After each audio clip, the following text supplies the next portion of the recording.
Hello dear. आज हम class 11th का चैप्टर नंबर 2 जिसका नाम स्ट्रक्चर ऑफ एटम्स है उसके लेक्चर नंबर 3 में डिस्कस करेंगे एनसीईआरटी क्वेश्चन को। तो क्वेश्चन नंबर 2.11 ये हमारा अ 25 watt bulb emit monochromatic yellow light of wavelength 0.57 micrometre. Calculate the rate of emission of quanta per second. तो पर सेकेंड में कितने क्वांटा जो है वो इमिट हो रहे हैं अगर हमारे वेवलेंथ 0.57 माइक्रोमीटर है और बल्ब जो है वो येलो लाइट को इमिट कर रहा है और बल्ब हमारा 25 वाट का है। तो हमको क्या गिवन है? तो हमको बल्ब जो है उसकी पावर गिवन है 25 वाट और वेवलेंथ जो है वो हमको गिवन है 0.57 माइक्रोमीटर। ठीक है, इसको हम मीटर में कन्वर्ट करेंगे तो 1 माइक्रोमीटर मतलब 10⁻⁻6 मीटर होता है। ठीक है ना, तो ये हमारा 0.57 इंटू 10⁻⁻6 मीटर हो जाएगा। क्लियर है? और हमको नंबर ऑफ क्वांटम मतलब नंबर ऑफ फोटॉन्स जो है वो कितने इमिट किए जा रहे हैं पर सेकेंड में हमको ये बताना है। चलिए बताते हैं। तो पावर जो है वो होता है हमारा वर्क जिसको कि हम बोलते हैं एनर्जी अपॉन टाइम। ठीक है, तो पावर जो है वो W अपॉन टी होता है।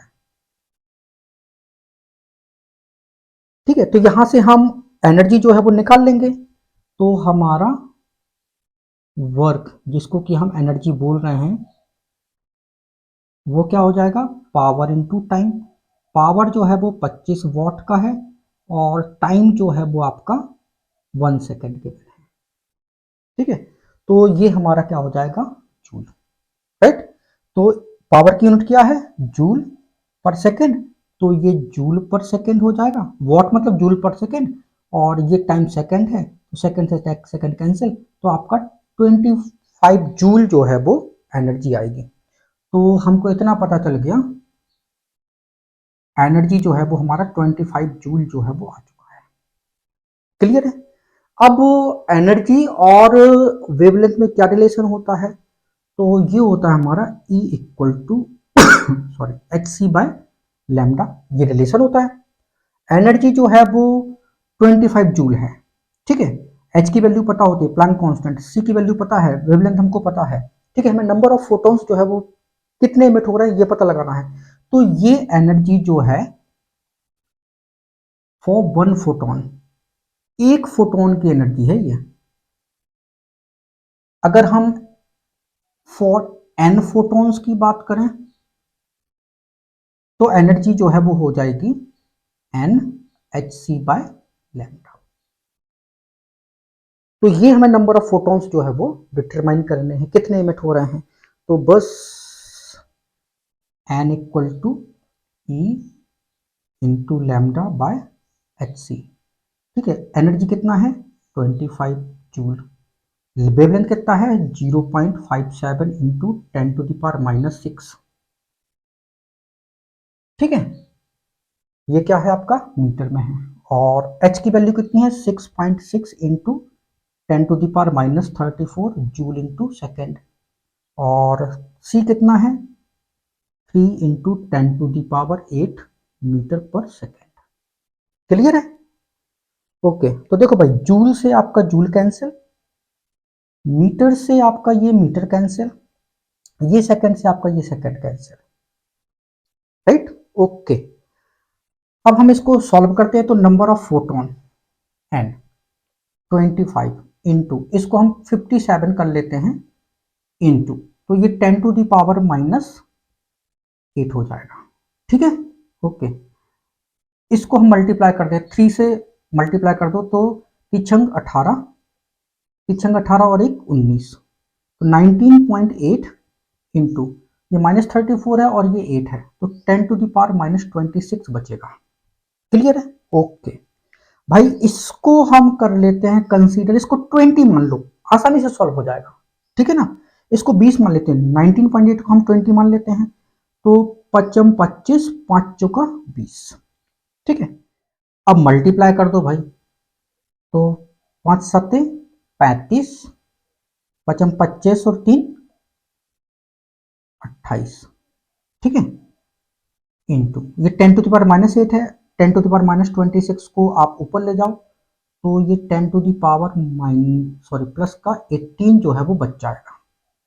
अपॉन के 4 ज्यों का त्यों करोगे, डिवाइड कर दो, तो 4 सत्ते 28, 4 एकम 4, ठीक है, 4 दूनी 8, तो 71.2 into 10 to the power 18 photons इतना हो जाएगा। या आप इसको लिख सकते हो 7.12 इंटू 10 टू दी पावर 19 हो जाएगा अब, ठीक है। तो ये 19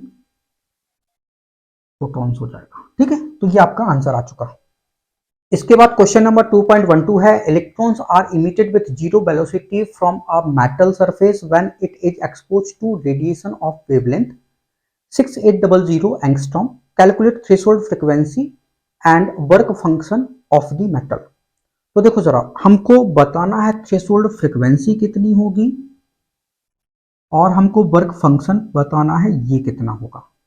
हमको वेवलेंथ जो है वो गिवन है, कितना है 6800 एंगस्ट्रॉम। तो ये हमारा 6800 into 10 to the power -10 metre, क्योंकि आपको पता है 1 एंगस्ट्रॉम मतलब 10 टू द पावर -10 मीटर होता है, ठीक है ना। हमको इतनी सारी चीजें जो है वो बतानी है और ये गिवन है हमको, तो बताते हैं भाई। देखो जरा, जो हमारा थ्रेशोल्ड फ्रीक्वेंसी होगा वो c बाई लैम्डा होगा, ठीक है। क्योंकि यहाँ पे जीरो वेलोसिटी से इलेक्ट्रॉन जो है वो निकल रहा है, तो टोटल एनर्जी जो है वो इक्वल होती है, हमको पता है, work function plus kinetic energy. तो वेलोसिटी जीरो मतलब काइनेटिक एनर्जी पूरी जीरो हो जाएगी, तो मतलब जो टोटल एनर्जी होगी वो आपके वर्क फंक्शन के इक्वल होगी, ठीक है। तो जो आपका थ्रेशोल्ड फ्रीक्वेंसी है वो c बाई लैम्डा हो जाएगा, ठीक है। और चूंकि वेवलेंथ जो है equal to H C by lambda, तो ये जो वेवलेंथ होगी वो हमारी थ्रेशोल्ड एनर्जी कहलाएगी, है ना, क्योंकि काइनेटिक एनर्जी तो जीरो है, तो ये हमारी थ्रेशोल्ड वेवलेंथ जो है वो कहलाएगी, राइट। तो हमारा थ्रेशोल्ड फ्रीक्वेंसी के लिए ये वेवलेंथ थ्रेशोल्ड वेवलेंथ कहलाएगी। तो सी जो है वो 3 into 10 to the power 8 metre per second होता है, और wavelength 6800 into 10 to the power -10 metre है। तो ये हमारा आ जाएगा nu naught equal 3 into 10 to the power 8 metre per second, और ये हो जाएगा 68 इंटू 10 टू दी पावर, ठीक है। ये -8 मीटर, मीटर से आपका मीटर कैंसिल, तो अब हमें डिवाइड करना है 3 और ये 68 है, तो भाग नहीं गया तो ये डेसिमल आएगा, तो ये 0 आ जाएगा। अभी भी भाग नहीं जा रहा तो 0, यहाँ पे 0 लगा दोगे। अब 6 चौको 24, तो 4 8 32, 4 6 24, 25 26 27, ये 8 बचेगा, और ये 8 हो जाएगा तो ये 2 बचेगा, ठीक है।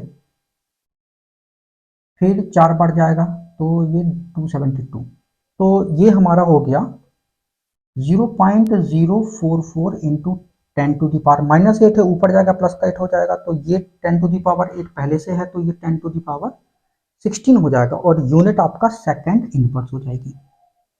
इसको हम लिख सकते हैं 4.4 इंटू 10 टू दी पावर, ये हो जाएगा 14 सेकंड इनवर्स, ठीक है ना। अच्छी बात है। हमें वर्क फंक्शन चाहिए, तो वर्क फंक्शन जो है वो होता है H mu naught K. H कितना है हमारा, ये प्लैंक कांस्टेंट होता है 6.6 into 10 to the power -34 joule into second होता है, और न्यू नॉट अभी आया है 4.4 into 10 to the power 14 second inverse, ठीक है।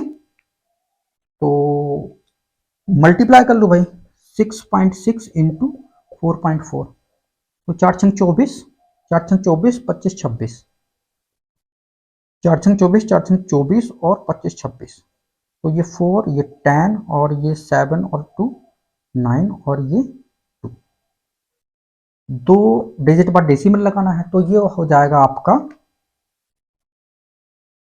29.04 इंटू 10 टू दी पावर, ये प्लस का 14 है, -34 है, तो ये माइनस का 20 बचेगा। ठीक है ना, तो आप इसको लिख सकते हो W naught 2.904 into 10 to the power, ठीक है, 19 जूल। बस ये आपका आंसर आ गया। फिर क्वेश्चन नंबर 2.13 है, what is the wavelength of light emitted when the electron in a hydrogen atom undergoes transition from an energy level with n equal to 4 to an energy level with n equal to 2।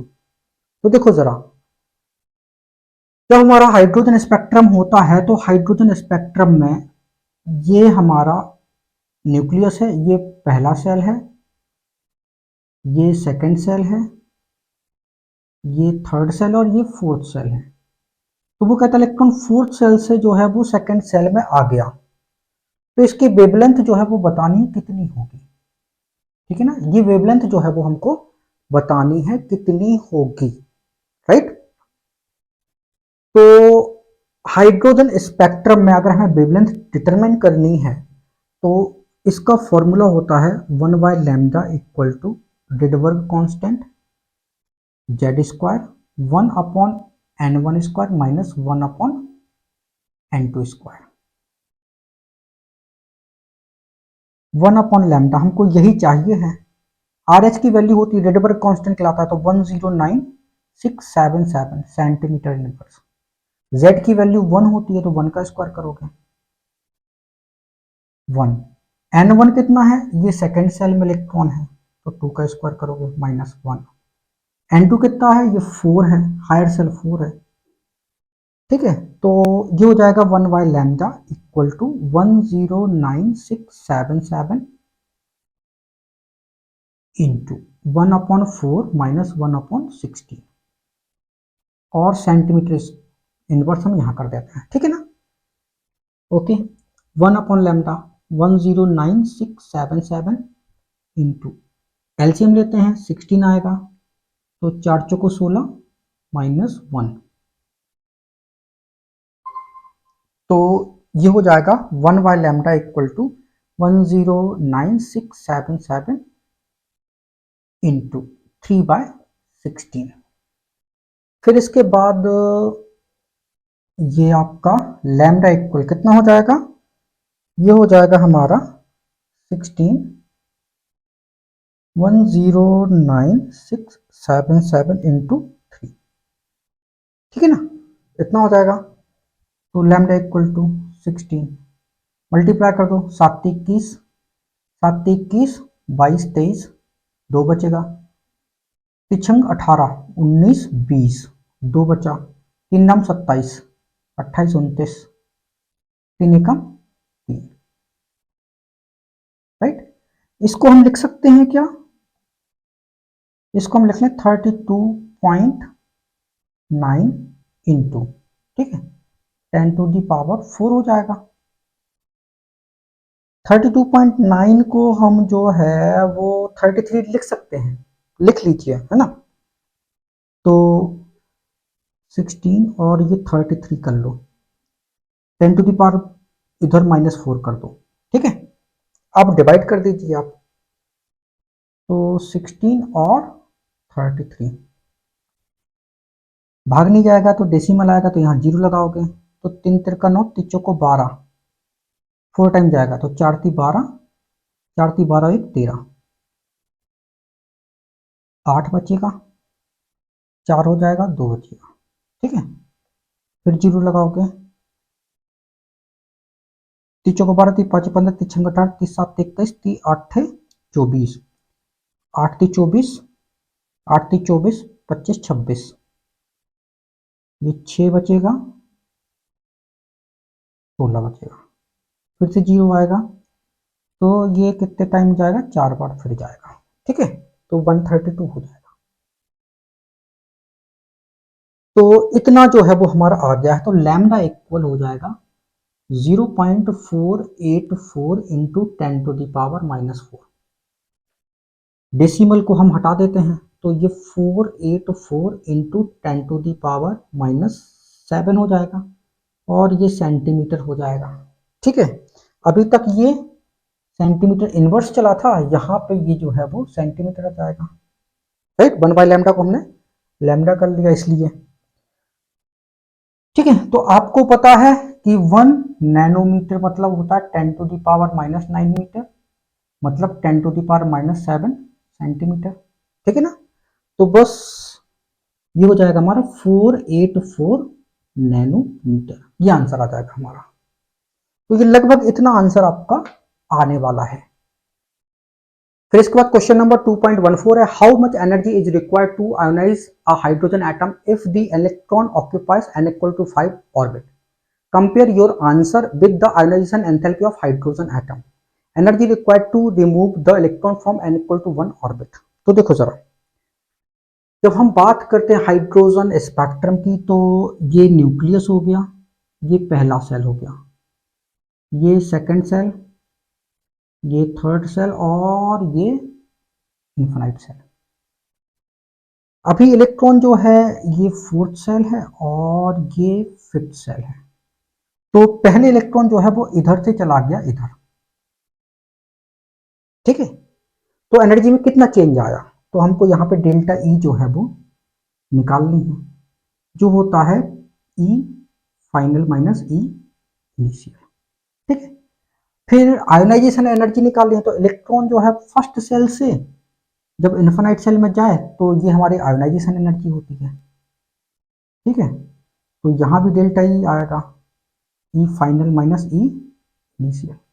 ठीक है, तो यहाँ पे initial के लिए N की value कितनी है 1, और यहाँ पे ई इनिशियल के लिए एन की वैल्यू कितनी है 5, और फिर हमें दोनों एनर्जी में कंपेयर करना है और बस बता देना है।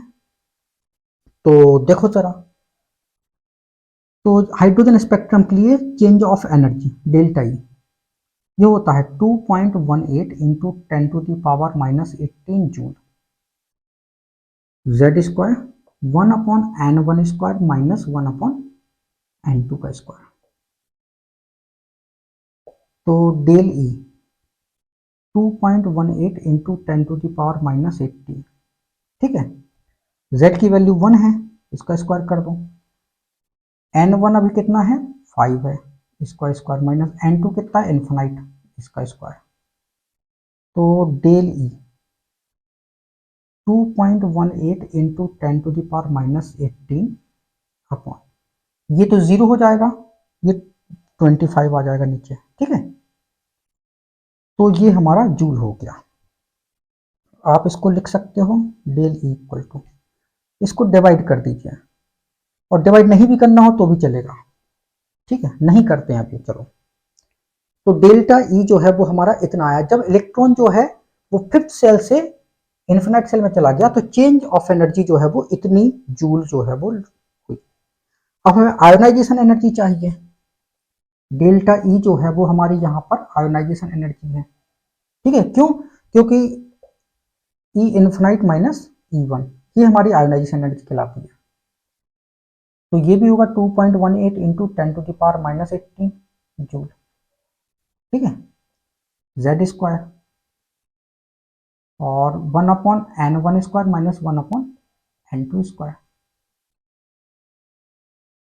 2.18 इंटू 10⁻⁻18, ये 1 स्क्वायर है, ये 1, सॉरी ये इनिशियल, हाँ ये 1 का स्क्वायर हो जाएगा, माइनस ये इन्फिनाइट का स्क्वायर हो जाएगा। ठीक है, तो डेल ई कितना हो जाएगा 2.18 इंटू 10⁻⁻18। ठीक है, ये 1 बचेगा और ये क्या होगा, ये 0 होगा। राइट, तो ये टोटल इतना ही आएगा जूल। हाँ, कंपेयर करना है, तो डेल ई, जब इलेक्ट्रॉन जो है वो फिफ्थ सेल से इन्फिनाइट में गया था, और ये आयोनाइजेशन एनर्जी लिख लीजिए, इसका रेशियो निकाल लेते हैं, तो ये है हमारा 2.18 इंटू 10⁻⁻18 अपॉन 25, और आयनाइजेशन एनर्जी कितनी है 2.18 इंटू 10⁻⁻18। ठीक है, ये से हमारा ये जो है वो कैंसिल हो गया। हमें आयनाइजेशन एनर्जी जो है वो बतानी है। ठीक है, ये हमारा कैंसिल हो गया। तो आयनाइजेशन एनर्जी जो है वो डेल ई इंटू 25। तो आयनाइजेशन एनर्जी जो है फिफ्थ सेल की जो ट्रांजिशन एनर्जी है उससे 25 टाइम्स जो है वो ज्यादा होगी। राइट, तो बस ये हमारा एनर्जी में कंपैरिजन हो गया। फिर इसके बाद हमारा क्वेश्चन है what is the maximum number of emission lines when the excited electron of hydrogen atom in n equal to 6 drops to the ground state. तो देखो जरा, ये हमारा हाइड्रोजन एटम है, ये न्यूक्लियस है, ये पहला सेल है, ये दूसरा सेल है, ये तीसरा सेल है, ये चौथा, ये पांचवा, ये छठवां। तो हायर सेल से इलेक्ट्रॉन जो है वो फर्स्ट सेल में आ जाए, तो हायर सेल यहाँ पे 6 है, 6 से ये फर्स्ट सेल में आ रहा है। तो नंबर ऑफ स्पेक्ट्रल लाइन जो है वो उसका फॉर्मूला क्या होता है, तो देखो जरा, number of spectral lines when electrons come from, ठीक है, N2 जो है वो हायर सेल है और N1 जो है वो 1 है। ठीक है, फर्स्ट सेल। ठीक है, अब हमको बताना है स्पेक्ट्रल लाइंस का फॉर्मूला क्या होता है, ये तो होता है ये n(n-1/2)। तो n जो है वो नंबर ऑफ हायर सेल कितनी है 6 है, तो 6 - 1/2, तो 6 इंटू ये 5 आ जाएगा, तो ये 30/2, मतलब ये 15 लाइंस हो जाएंगी। अब ये 15 लाइंस देखो कैसे आती हैं, तो देखो जरा, तो ये हमारा न्यूक्लियस हो गया, ये हमारा पहला cell, second cell, third cell, fourth cell, fifth cell, six cell. ठीक है, अब इधर से इलेक्ट्रॉन जो है वो आ रहा है ग्राउंड सेल में, तो देखो आने के तरीके क्या है, डायरेक्ट ही आ जाए, कहीं स्टॉपेज ना ले, या फिर इधर से कूदे इधर और इधर से बिल्कुल डायरेक्ट आ जाए, कहीं ना रुके, या फिर इधर से कूदे इधर, इधर से कूदे इधर और इधर से डायरेक्ट आ जाए पहले सेल में, या फिर इधर से कूदे इधर, इधर से कूदे इधर, इधर से कूदे इधर और इधर से डायरेक्ट आ जाए, या फिर इधर से इधर, इधर से इधर, इधर से इधर, इधर से इधर और इधर से इधर। ऐसा भी हो सकता है कि वो डायरेक्ट जो है सेकेंड सेल में स्टे करे और फिर आए फर्स्ट सेल में, तो फर्स्ट सेल में आ चुका। ठीक है, या फिर इधर से डायरेक्ट जो है वो स्टे करे इधर और इधर से डायरेक्ट आ जाए इधर, या फिर इधर से आए वो इधर, इधर से आए वो इधर और इधर से डायरेक्ट आ जाए सेकेंड सेल में, फिर आए फर्स्ट सेल में, या फिर इधर से इधर, इधर से इधर, यहाँ से यहाँ और यहाँ से अब वो आए सेकेंड सेल में, सेकेंड सेल से इधर जाए, जो कि आ चुका है। फिर वो हो सकता है कि थर्ड सेल में स्टे करे, थर्ड सेल से वो फर्स्ट सेल में आ जाए, या फिर वो थर्ड यहाँ सिक्स सेल से वो आए फिफ्थ सेल में, फिफ्थ सेल से आए इधर थर्ड सेल में फिर डायरेक्ट आए, या फिर इधर से इधर, इधर से इधर, इधर से इधर फिर डायरेक्ट आए, या फिर ऐसा भी हो सकता है कि ये डायरेक्ट फोर्थ सेल में आ फिर इधर आए, या फिर इधर हो सकता है कि वो इधर से गिरे इधर, इधर से गिरे इधर फिर डायरेक्ट आए, या फिर वो इधर आए। तो टोटल लाइंस देखो कितनी होती हैं, 1 2 3 4 5 6 7 8 9 10 11 12 13 14 15। तो टोटल ये 15 लाइंस जो है वो ऐसे भी आप बता सकते हो अगर आपको फॉर्मूला भूल जाता है तब। ठीक है ना, तो टोटल 15 लाइंस जो है वो बनती हैं स्पेक्ट्रल।